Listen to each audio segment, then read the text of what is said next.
আমাৰ প্ৰথম লক্ষ্যটো হ'ল যে গৌৰৱ গগৈৰ নেতৃত্বত কংগ্ৰেছৰ যি এটা পুনৰ জাগৰণৰ পৰিৱেশ আহিছে, সেই পৰিৱেশটো অনুসৰি এইবাৰ আমাৰ যোৰহাট বিধানসভা সমষ্টিত আমি কংগ্ৰেছৰ পতাকাখন জিলিকোৱাটোৱেই আমাৰ মূল লক্ষ্য। সেই দিশত আমি সকলোৱে সন্মিলিতভাৱে ফিল্ডত কাম কৰি আছোঁ যাতে সংগঠনটো সবল হয় আৰু ক্ৰমান্বয়ে গ্ৰাউণ্ডৰ পৰা ৰেছপন্সটো ভাল আহিছে। আৰু আপোনালোকেও জানিব, কাৰণ আপোনালোকেও তৃণমূল পৰ্যায়ৰ লগত লিংক থকা আপোনালোক ইমান বছৰ সাংবাদিকতা কৰিছে, আপোনালোকে জানে যে পৰিৱেশটোত মানে মানুহৰ অকণমান পৰিৱৰ্তনৰ বাবে নিজকে সাজু কৰা যেন আমাৰ লাগিছে। সমষ্টিত আছে, চাহ বাগিচা আছে, সংখ্যালঘু আছে, চববিলাক আছে। কংগ্ৰেছ দলৰ যিহেতু বিজেপিয়ে এইবাৰ বিভিন্ন আঁচনিয়ে মানুহবিলাকক মটিভেট কৰিছে বা কিবা প্ৰলোভন দি আছে, এই সম্পৰ্কত আপুনি কি ক'ব?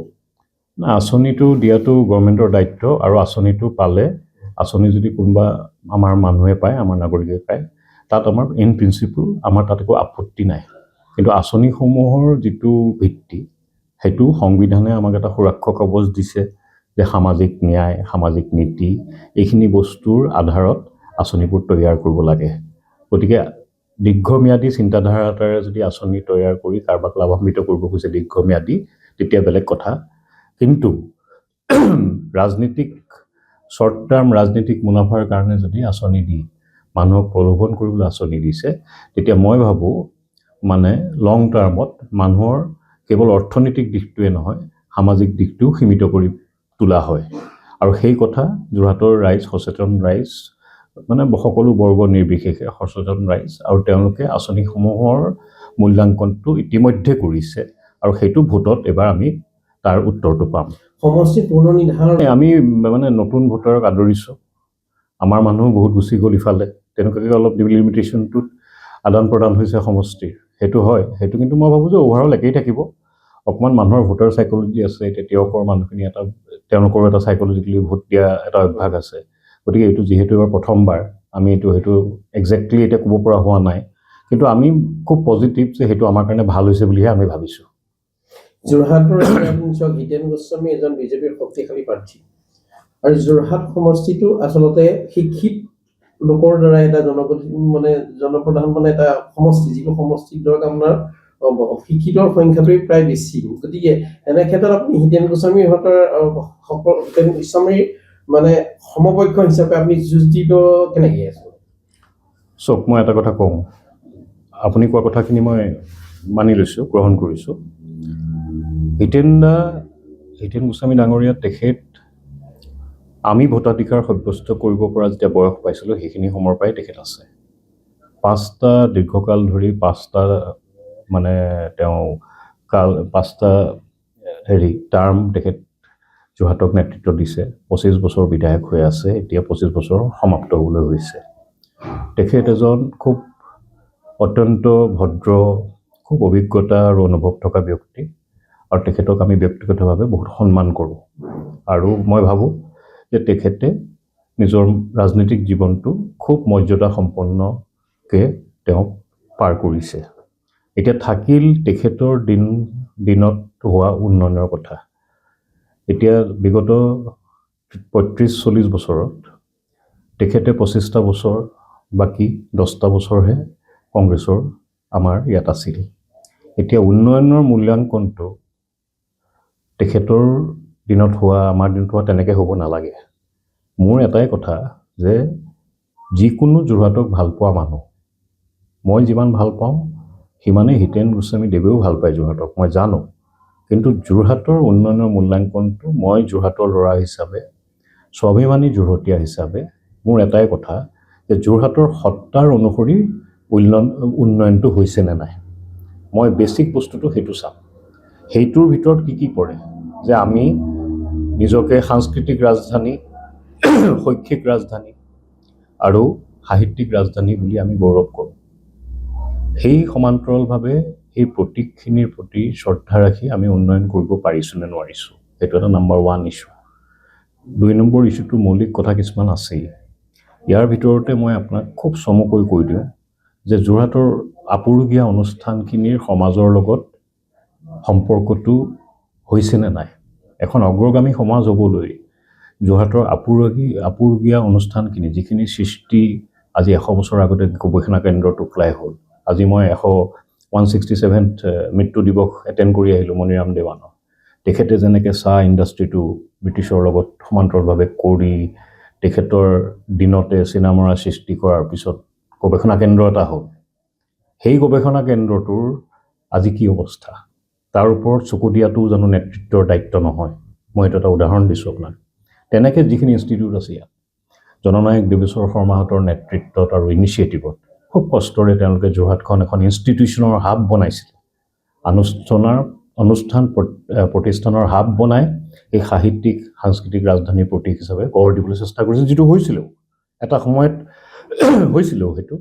সেইখিনি ইনষ্টিটিউশ্যনৰ কিন্তু RRL, NID, national institute of design, সেইখিনি ইনষ্টিটিউটৰ কিন্তু সমাজৰ প্ৰতি কোনো অৱদান নাই।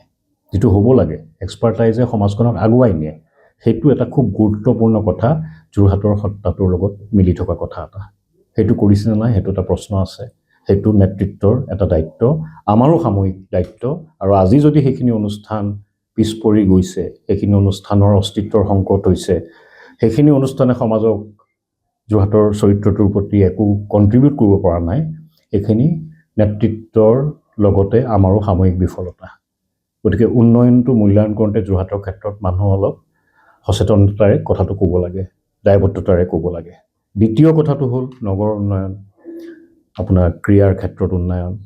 আপুনি গোটেই বস্তুখিনি আপুনি নিজেই প্ৰত্যক্ষভাৱে দেখিব। ষ্টেডিয়ামখনলৈ ৰাতিপুৱা গ'লে আপোনাৰ মনটো বেয়া লাগিব। ষ্টেডিয়ামৰ গুৰিধৰোঁতা কোনো নাই বুলি মোক কৈছে। কোনো অ'নাৰশ্বিপটো নলয় যে ষ্টেডিয়ামখনৰ কি অৱস্থা, কি কৰোঁ, কি নকৰোঁ। ঠিক তেনেকৈ নগৰ উন্নয়নৰ প্ৰাণকেন্দ্ৰ হ'ল যোৰহাট পৌৰসভা। যোৰহাট পৌৰসভা কিমান বছৰ হ'ল? শতাধিক বছৰ হৈ গ'ল। যোৰহাট পৌৰসভাৰ নগৰ উন্নয়নৰ প্ৰাণকেন্দ্ৰ যিটো, যোৰহাট পৌৰসভাখনৰ খতিয়ান লোৱাটো খুব জৰুৰী। কাৰণ সেইখন নগৰ অঞ্চলৰ মূল প্ৰাণকেন্দ্ৰ স্বৰূপ। তেওঁলোকৰ পৰিকল্পনা মতে নাগৰিকৰ এটা সমাজ ব্যৱস্থাত তেওঁলোকৰ বহুত এটা কণ্ট্ৰিবিউট কৰিব পৰা পৰিসৰ আছে, মেণ্ডেট আছে। সেইটো কৰিছেনে নাই, সেইটো অলপ চাব লাগিব। সেইখিনিৰ ওপৰতো নেতৃত্বৰ দৃষ্টি ৰাখিছেনে নাই। আপুনি দিনটো ঘূৰি ফুৰে যোৰহাটত, আপুনি গম পাব যে তাতো ব্যাপক প্ৰব্লেম আছে। সেইখিনি আমি কেম্পেইনৰ সময়ত যাম এটাকৈ। আৰু এটা আহিল কি, নৱপ্ৰজন্মই আত্মপ্ৰকাশ কৰিব পৰা আমি এটা প্ৰতিষ্ঠান গঢ়ি উঠাব নোৱাৰিলোঁ। যি নৱপ্ৰজন্ম আজিকালি ইমান এডভান্স, তথ্য প্ৰযুক্তিৰ লাভেৰে তেওঁলোকে নিজৰ জীৱনটো বহুত এটা মেচিউৰিটি তেওঁলোকে সোনকালে পায়। আমাৰ দিনতকৈ তেওঁলোকে সোনকালে মেচিউৰিটি পাইছে, because they have access to information. কিন্তু তেওঁলোকৰ প্ৰতিভা, তেওঁলোকে আয়ত্ব কৰা ইনফৰমেশ্যনখিনি, তেওঁলোকে প্ৰতিভাখিনি চেনেলাইজ কৰিব পৰা কিবা স্তম্ভ যোৰহাটৰ নিচিনা এখন অগ্ৰগামী সমাজত আছে জানো? চিটুৱেশ্যনটো এনেকুৱা হৈছে যে আমি এইখিনি কাম নকৰাৰ বাবে, উপলব্ধি নকৰাৰ বাবে যোৰহাটৰ সত্তাটো, আজি আমি যোৰহাটৰ বৃহত্তৰ যিটো সন্মানীয় চৰিত্ৰ, সেইটো কিন্তু এটা সময়ত হেৰুৱাই পেলোৱাৰো এটা আমাৰ কাৰণে থ্ৰেট আহিছে আজি। মই যোৰহাটী হিচাপে এইটো ফিল কৰোঁ। মই যদি জনপ্ৰতিনিধি হওঁ বা মই যদি সেৱাৰ মনোভাৱ এটাৰে আহিছোঁ, এইখিনি কথা মই প্ৰথমতে উপলব্ধি কৰিব লাগিব। উপলব্ধি কৰিলেহে মই যোৰহাটৰ প্ৰতি কিবা এটা গঠনমূলক আৰু যোগাত্মক দিশ উন্নয়নৰ ক্ষেত্ৰত আনিব পাৰিম। গতিকে তুলনামূলক কথা মই নকওঁ, ব্যক্তি বিশেষো নকওঁ, সকলো ৰাজনীতি মই এইটো কথা মানি চলোঁ।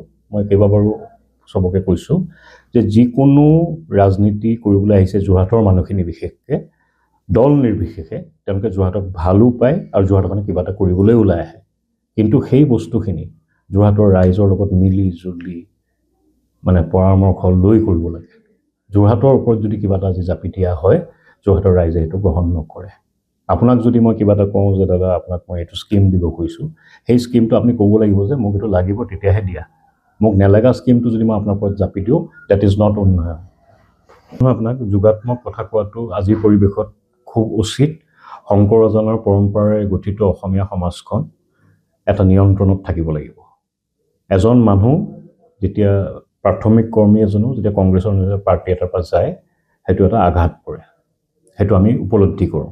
কিন্তু পৰৱৰ্তী সময়ত তেনেকুৱা ধৰণৰ কৰ্মী এজনে যদি তেওঁ ডিচাইড কৰে যে মই বেলেগ এটা আদৰ্শলৈ গুচি যাম, তেওঁক শুভেচ্ছা জনোৱাৰ বাহিৰে আমাৰ কৰিবলগীয়া একো নাই। কিন্তু যোৰহাটৰ যিহেতু ৰাজ্যত আপুনি শক্তিশালী প্ৰাৰ্থী হিচাপে মানে ৰাইজে মানে চৰ্চিত, ৰাইজৰ মাজত চৰ্চিত হৈছে, গতিকে আপুনি 12খন পঞ্চায়তত সমভাৱে আপুনি আপোনাক এই বিষয়ে আপোনাৰ সমৰ্থন আছে বুলি আপুনি ভাবে নেকি? নিশ্চিতভাৱে মই গোটেই যোৰহাটৰ বিধানসভাৰ অঞ্চলসমূহ ইতিমধ্যে ব্যাপকভাৱে ঘূৰিলোঁ।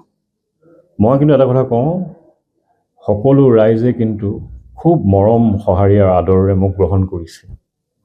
মই কিন্তু সেইটো কথা কওঁ, সেইটো মই ভাল লাগিছে যে মই এনেকুৱা এটা পজিটিভ ৰেছপন্স পাম বুলি যোৰহাটৰ চুকে কাণে।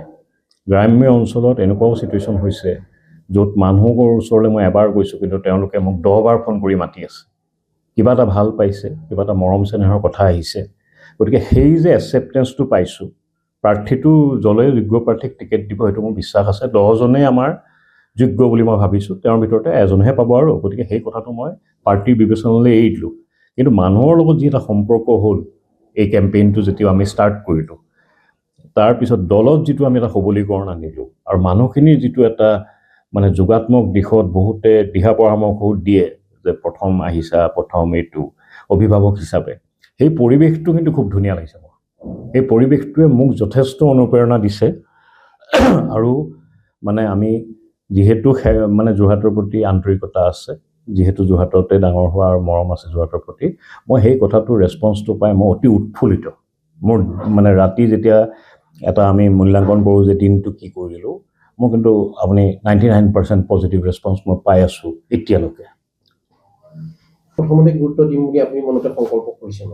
মই ক'লোৱেই নহয় আপোনাক, প্ৰথম কথা হ'ল নগৰ উন্নয়নটোৰ যিখিনি কথা আছে, ৱাৰ্ড ৱাইজ বহুত সমস্যা আছে, সেই সমস্যাখিনি সমাধান কৰিব লাগিব মানুহৰ। এইকাৰণে আমি কেম্পেইনটো যেতিয়া ফৰ্মেলি আৰম্ভ হ'ব, তাত আমি সমস্যাখিনি যুগুত কৰি আছোঁ। এতিয়া ক'ত পানীৰ সমস্যা আছে আমি অলৰেডি বহুতখিনি গম পালোৱেই, ৰাস্তা ঘাটৰ সমস্যাটো থাকেই। গতিকে ৱাৰ্ড ৱাইজ সমস্যাখিনি অলপ চাব লাগিব, সেইখিনি প্ৰাধান্য দিয়া হ'ব। আৰু আমাৰ পঞ্চায়তৰ প্ৰব্লেমটো হৈছে যে এই আঁচনিমুখী যে কৰি দিলে মানুহবিলাকক, আঁচনিমুখী কৰি পেলাই আঁচনিৰ পিনে যেতিয়া মানুহখিনিয়ে মানে ভাবি আছে, কেৱল আঁচনিমুখী হৈ গৈছে, তেতিয়া আমাৰ জীৱিকাটোৰ সমান্তৰালভাৱে জীৱিকাৰ ওপৰত একো কাম কৰিব পৰা নাই। জীৱিকাটো কেনেকৈ আমি আগবঢ়াই নিব পাৰোঁ। আপুনি এতিয়া মই বন পিঠাগুৰিত যে গৈছোঁ, এঘৰ মানুহ পাইছোঁ, তেওঁলোকে 1983 পৰা গাহৰি আৰু পাচলি বিক্ৰী কৰিয়ে খাই আছে, নিজৰ সীমিত হেৰিত খাই আছে। কিন্তু তেওঁলোকে মোক কৈছে যে আমি এইটোতে আমি গোটেই পৰিয়ালটো লাগি থাকোঁ, কিন্তু আমি আঁচনি লোৱা নাই, কাৰণ আমাৰ এইখিনি এক্টিভিটি এফেক্ট হ'ব। কিন্তু আমাক খাবলৈ, চলিবলৈ, ল'ৰা ছোৱালী পঢ়াবলৈ এইখিনিয়ে আমাৰ চলি আছে। আমি 83 পৰা প্ৰজন্মভিত্তিকভাৱে কৰি আহিছোঁ। এতিয়া সেই তেওঁৰ জীৱিকাটোত মই দেখিয়ে গম পালোঁ যে তেওঁলোকৰ জীৱিকাৰ পৰিসৰটো বঢ়োৱাটো চৰকাৰৰ বাবে এটা একদম সাধাৰণ কথা। অকণমান মাথো ইণ্টাৰেষ্ট লাগে, তেতিয়া তেওঁলোকৰ গোটেই ঘৰখন কভাৰ হৈ যায়। এটা মানে অৰ্থনৈতিক দিশত তেওঁলোক আৰু আগবাঢ়ি যাব, মানে বহুত আগবাঢ়ি যাব। গতিকে তেনেকুৱা জীৱিকাটোৰ পৰিসৰ বঢ়ালেহে গ্ৰাম্য উন্নয়নৰ সেইটো এটা মেইন তত্ত্ব বুলি মই ভাবোঁ। যে জীৱিকাৰ যিহেতু কষ্ট কৰি মানুহে খেতিও কৰে, মানুহে এনিমেল হাজবেণ্ডাৰী যিটো কৰোঁ, গাহৰি পালনো খুব ধুনীয়াকৈ তেওঁ এখন সৰু ফাৰ্ম বনাই লৈছে, সেইখনত পৰা কৰি আছে। কিন্তু সেই ফাৰ্মখনৰ মাৰ্কেটৰ লগত লিংক কৰি যদি তেওঁলোকক অলপ লাইভলিহুড ছাপোৰ্ট বুলি কয়, জীৱিকা ছাপোৰ্ট কৰি পেলাই যদি তেওঁলোকৰ পৰিসৰটো বঢ়াব পাৰোঁ, দীৰ্ঘম্যাদী তেওঁলোকৰ ডেভেলপমেণ্টত, তেওঁলোকৰ উন্নয়নত, অৰ্থনৈতিক আৰু সামাজিক উন্নয়নত গ্ৰাম্য অঞ্চলৰ যোৰহাট জিলাত এবাৰ বাগান কেইবাখনো পৰিছে। বাগান অনুষ্ঠানত কিন্তু মাটি পতাপা দিয়াকে আদি কৰি পেলাই তেওঁলোকে কৈছে মানে কিবা কিবি মজুৰি বঢ়াই দিম, কিবা কিবি প্ৰলোভনেই হওক বা নিশ্চয় মানে পটা দিয়াটো তেওঁলোকে এটা ডিচিজন, গভৰ্ণমেণ্টে এটা এক্ট বনাই পেলাই লৈছে। গতিকে পটা দিয়াৰ প্ৰক্ৰিয়াটো এতিয়া ফৰ্ম ফিল আপ ষ্টেজত আছে। গতিকে সেইটো আমি চাই লওঁ যে পটাটো সঁচাকৈ দিব পাৰি নে নোৱাৰি। আমি লিগেলিও এক্সামিন কৰাই চাইছোঁ, কাৰণ বাগানৰ পটা দিয়াটো ইমান ইজি নহয়, জেনেৰেল হেৰিটো নহয়। কিন্তু তেওঁলোকে আইন বনাই পেলাই তেওঁলোকে মানুহৰ মাজত ফৰ্ম বিলাইছে বুলি আমি শুনিছোঁ। সেইকাৰণে আমি সেই বস্তুটো বাগানৰ মানুহখিনিৰ প্ৰতিনিধিখিনিয়ে আমাক আহি পেলাই জনাইছে। আমি কৈছোঁ যে অধিকাৰৰ কাৰণে যদি তোমালোকে ফৰ্মটো ফিল আপ কৰিব লাগে, ফিল আপ কৰি পেলাই তোমালোকে চোৱা, পোৱা নে নোপোৱা। সেইটোতো আপোনালোকে নিজেই দেখিব ন, বাগানৰ মাটি দিব পাৰি নে নোৱাৰি। সেইটো এটা লেণ্ডৰ ল কিছুমান আছেতো, সেইটো লিগেলি কিমান হেৰি কিমান নহয়, সেইটো মাটি ফৰ্ম ছাবমিট কৰাৰ পিছতহে আমি ওলাব কথাটো। গতিকে সেইবিলাক ইছ্যু আছে, সেইবিলাক মানুহ বিজি হৈ আছে সেইবিলাক ইছ্যুত। মানুহক মই প্ৰলোভন দিছে বুলি নকওঁ, সেইটো যদি পায় বেয়া পাবলগীয়া একো নাই, কিন্তু যদি নাপালে কেলে কৰিলে এইটো কামটো। আৰু মহিলা সবলীকৰণ যিটো আঁচনি এতিয়া ধৰক আপোনাৰ নাই, মহিলা সবলীকৰণৰ যিটো সেইটোৱে মই ক'লো নহয়, এতিয়া কি কাৰণে দিছে ধাৰাটো, দীৰ্ঘম্যাদী চিন্তাধাৰাৰে দিছে নে নাই, তাত সামাজিক ন্যায় হৈছে নে নাই, এতিয়া ইলেকশ্যনৰ পিছত সেইটোতো এটা আৰম্ভণিহে। আপুনি 10,000 1 লাখ টকা দি আৰম্ভ কৰিছে, কিন্তু তেওঁলোকে ইনষ্টলমেণ্ট দিব, ৰিফাইনেন্সৰ কথা আছে, গতিকে এইটো এটা দীঘলীয়া প্ৰক্ৰিয়া। গতিকে সেই স্কিমটোৰ ছাকচেছ বা মহিলা সবলীকৰণৰ বহুখিনি কথা আছে, সেইখিনি কথা আমি চাব লাগিব। আৰু মই কেলে কমেণ্ট দিবলৈ বেয়া পাইছোঁ, কাৰণ মানুহে এতিয়া ভাবিব যে তেওঁলোকে কিবা এটা পাইছে, আমি বেয়া পাইছোঁ, সেইটো কথা নহয়। কিন্তু মই যিটো প্ৰথমতে আপোনাক ক'লোঁ যে সামাজিক ন্যায়, ছ'চিয়েল জাষ্টিছ, ইকনমিক এম্পাৱাৰমেণ্ট, অৰ্থনৈতিক সবলীকৰণ আৰু মহিলা সবলীকৰণৰ কথাটো আমি কংগ্ৰেছৰ দিনতে আত্মসহায়ক গোট কৰি পেলাই মহিলা সবলীকৰণৰ এটা বেলেগ ধাৰা আনিছিলোঁ। এতিয়া সেই ধাৰাটো এইবিলাক স্কিমে সম্পূৰ্ণ কৰিব পাৰে নে নোৱাৰে, বা সেই ধাৰাটোৰ মতে মহিলাক সঁচাকৈ সবলীকৰণ কৰিব নোৱাৰে, সেইটো ৰাইজে নিজেই ক'ব, সেইটো আমি ক'বলৈ নাই। এতিয়া আপুনি যিহেতু মই ভাবিছোঁ যে আপুনি যোৰহাটৰ এজন টিকেটৰ প্ৰাৰ্থী, যে আপুনি ৰাইজলৈ কি আহ্বান কৰিব, গোটেই মানুহখিনি ভোটাৰসকলে আপোনাৰ পৰা কি আহ্বান কৰিব? আমি আহ্বান কৰিম যে যোৰহাটৰ সত্তাটো অনুসৰি যোনে উন্নয়ন কৰাৰ স্কোপ দেখে তেওঁলোকক ভোট দিয়ক। নাম্বাৰ 1, যোৰহাটৰ উন্নয়ন প্ৰকৃতাৰ্থত হৈছে নে নাই আপোনালোকে নিজেই মূল্যাংকন কৰক। আমিতো কেম্পেইনত কমেই, আমাৰ দৃষ্টিত কমেই, আমাৰতো লিষ্ট থাকিব, ৱাৰ্ডে ৱাৰ্ডে লিষ্ট থাকিব যে কি হৈছে, কি নাই হোৱা, কোনটো জেগা কি হৈছে, নগৰ অঞ্চলৰ পৰা ফাণ্ড ডাইভাৰ্ট কৰি যে নিয়া হৈছে গ্ৰাম্য অঞ্চললৈ, সেইটো কি কাৰণে নিয়া হৈছে, কেলে নিয়া হৈছে আমিও জানো, তথ্য আমাৰ ওচৰতো আছে। এতিয়া নিৰ্বাচনী একদম ডিক্লেয়াৰ হৈ লওক, এতিয়া আমি ইছ্যু